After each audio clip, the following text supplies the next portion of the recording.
Hello everyone, Rajasthan की कला और संस्कृति के एक और नई क्लास में आप सभी का स्वागत है। अपन बात कर रहे थे बीकानेर संभाग के दुर्गों के बारे में, जिसमें से लास्ट वीडियो में अपन ने चर्चा की थी बीकानेर संभाग का जो दुर्ग आता है जूनागढ़ दुर्ग के बारे में अपन देख चुके थे। आज बात करते हैं बटनेर दुर्ग के बारे में।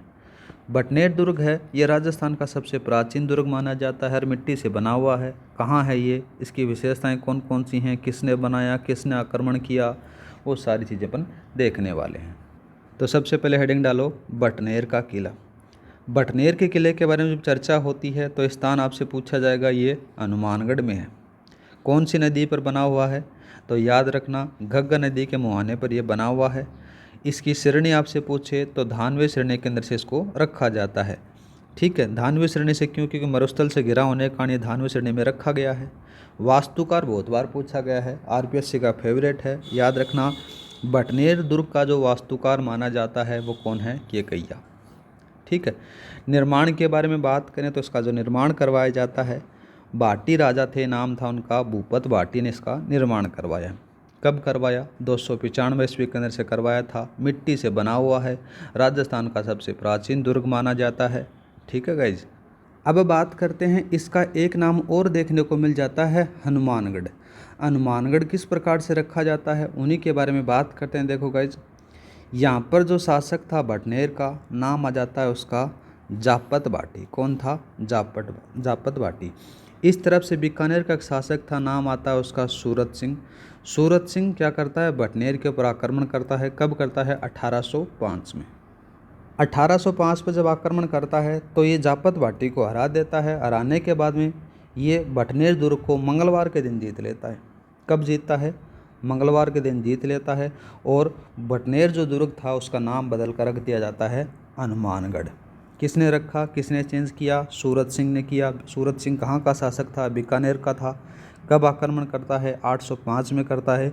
और उस समय बटनेर का शासक कौन था, नाम याद रखना जापत भाटी था। इतना चीज़ याद रखना।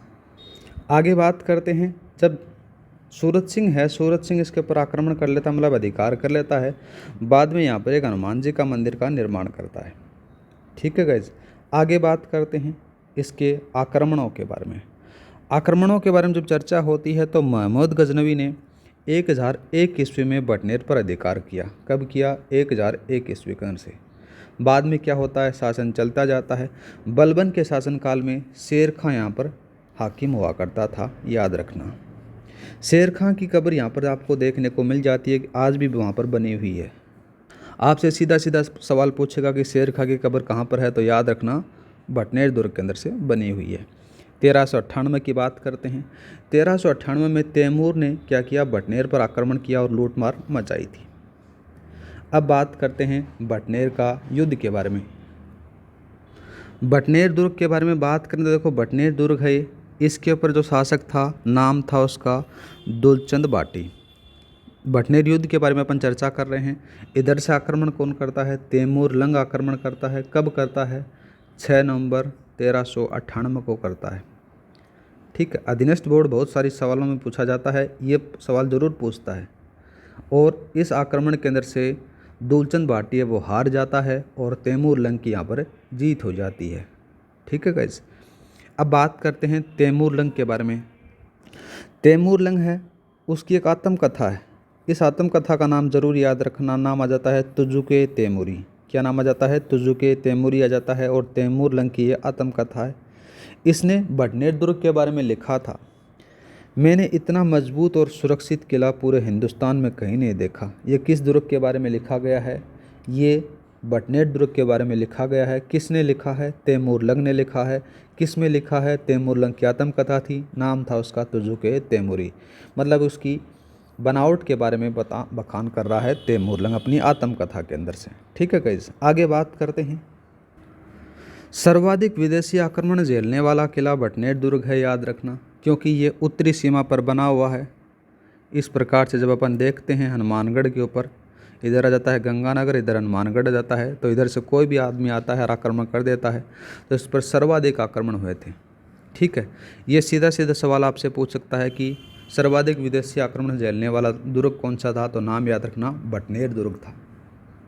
अब चलते हैं इसके प्रमुख स्थानों के बारे में। प्रमुख स्थानों का जब जिक्र होता है तो आपको यहाँ पर मामा बाणजा की दरगाह देखने को मिल जाएगी। दूसरा बात करें तो गोरखनाथ का मंदिर देखने को मिल जाएगा। आगे बात करें तो 52 जलाशय मिलेंगे आपको यहाँ पर, 52 बुर्ज मिल जाएंगे और साथ में ही एक राजा के साथ में 6 रानियों की देवलियाँ यहाँ पर आपको देखने को मिल जाएंगी। ठीक है, आगे बात करें इसी के अंदर से तो राजस्थान का एकमात्र दुर्ग है जहाँ पर राजपूत रानियों के साथ में मुस्लिम महिलाओं ने भी जौहर किया था। ऐसा सवाल बहुत बार पूछा जाता है, पूछा आया है। आगे बात करें 1527 की बात आती है तो 1527 में पहली बार राव जेतसी ने इस पर अधिकार किया। कब किया? 1527 में। ठीक है, और जो राव जेतसी था ये याद रखना राठौड़ वंशज से संबंधित था, मतलब राठौड़ों के द्वारा आधिपत्य किया गया था।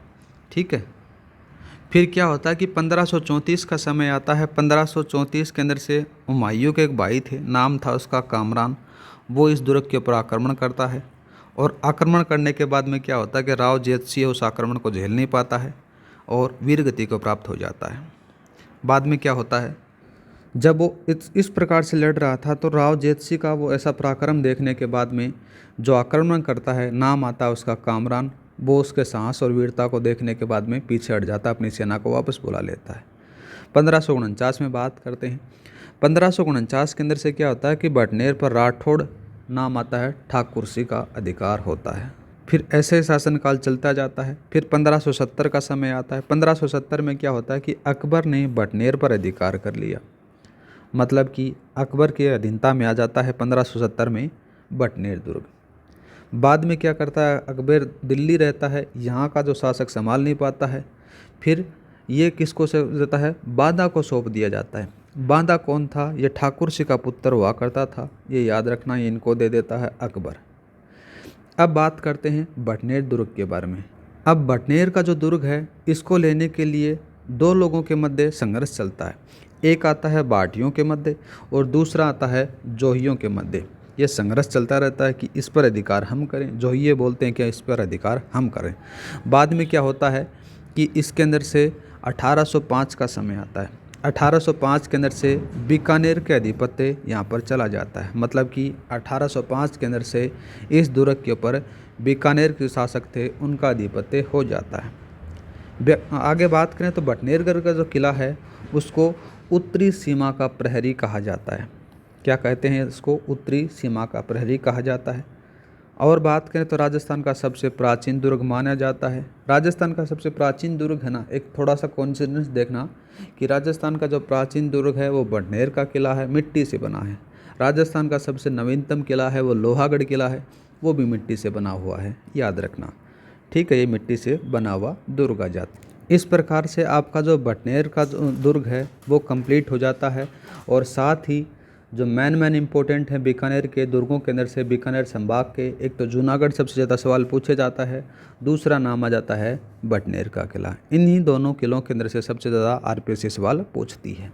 अब बात करते हैं अपन नेक्स्ट संभाग का, नाम लिख लो आप यहाँ पर, सीकर संभाग।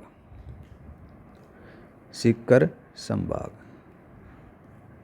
सीकर संभाग के अंदर आप कौन कौन से दुर्ग पढ़ने वाले हो? पहला बात कर लेते हैं अपन चूरू का किला, जिन्होंने चांदी के गोले दागे थे। चूरू का किला कहाँ है आपको पता ही है, नाम से ही पता चल रहा है कि चूरू में है। ठीक है, दूसरा बात करते हैं, नाम लिखो यहाँ पर आ जाता है फतेहपुर दुर्ग। फतेहपुर दुर्ग आ जाता है। फतेहपुर दुर्ग के बाद में बात करें तो नाम एक और लिखो, नाम आ जाता है लक्ष्मणगढ़ दुर्ग। लक्ष्मणगढ़ दुर्ग के बाद में एक और अपन बात करेंगे, देखो रघुनाथगढ़। कौन सा आता है? रघुनाथगढ़ आ जाता है। रघुनाथगढ़ दुर्ग, ये सारे के सारे कहाँ हैं गाइस? ये सीकर के अंदर से आ जाते हैं। क्लास की जो पीडीएफ फाइल आपको टेलीग्राम पर मिल जाती है। हर क्लास की जैसे ही क्लास होती है आपको पीडीएफ फाइल अपलोड हो जाती है टेलीग्राम पर।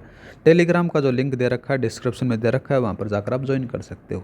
हर क्लास की पीडीएफ वहाँ पर अपलोड कर रखी है।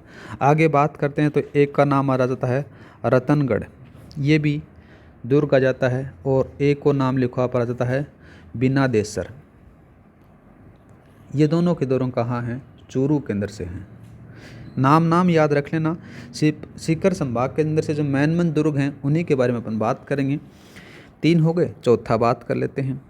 चौथा नाम आ जाता है बाघोर दुर्ग। कौन सा? बाघोर दुर्ग। बाघोर दुर्ग के साथ में एक और नाम आता है बबाई दुर्ग। बबाई दुर्ग के नाम साथ में एक और नाम लिखो यहाँ पर भोपालगढ़। भोपालगढ़। ये सारे के सारे क्या हैं? ये नीम का थाना के अंदर से हैं। नया जिला जो बना है नीम का थाना। पहले ये कहाँ पर होते थे? जैसे बबाई दुर्ग हो गया, बागोर दुर्ग हो गया, झुंझुनू के अंदर से हुआ करते थे। जैसे ही अपन राजस्थान के अंदर से पढ़ते हैं ज्योग्राफी के अंदर से नए ज़िले बने हैं, तो नीम का थाना जो ज़िला बना है इसके अंदर से कुछ हिस्सा झुंझुनू का तोड़कर मिला दिया गया और कुछ हिस्सा सीकर का तोड़कर मिला दिया गया, इसलिए नए ज़िले के अंदर से ये आ जाते हैं। 5वां बात करते हैं। 5वां कौन सा लिखोगे? नाम लिखो, यहाँ पर आ जाता है बादलगढ़। बादलगढ़। अब बादलगढ़ कहाँ है? ये झुंझुनू के अंदर से है। ठीक है। छठा बात करते हैं। छठा कौन सा लिखोगे? सुजानगढ़। सुजानगढ़। सुजानगढ़ के साथ में इसका एक और नाम आपको देखने को मिलेगा, नाम याद रखना क्या आएगा? हड़बुजी। हड़बुजी का कोट इसको कहा जाता है और ये चूरू के अंदर से दुर्ग बना हुआ है। एक बात याद रखना गाइज, इसके अंदर से सबसे ज़्यादा जो सवाल पूछे जाते हैं चूरू के किले के अंदर से सवाल पूछे जाते हैं। ठीक है। और सीधा सीधा सवाल पूछा जाता है कि चूरू का जो किला है उसका निर्माण किसने करवाया? ठाकुर कुशाल सिंह ने करवाया। और ऐसा कौन सा दुर्ग है जहाँ पर चांदी के गोले बरसाए गए थे? तो ये चीज़ें याद रखना। क्यों बरसाए गए थे, क्या स्टोरी थी उसके पीछे, जब अपन इस किले के बारे में अध्ययन करेंगे तब अपन कंप्लीट देखने वाले हैं। क्लास अच्छी लगी तो लाइक और सब्सक्राइब करना न भूलें। आज के लिए इतना ही। जय हिंद, जय भारत। क्लास की जो PDF फाइल टेलीग्राम पर मिल जाएगी आपको।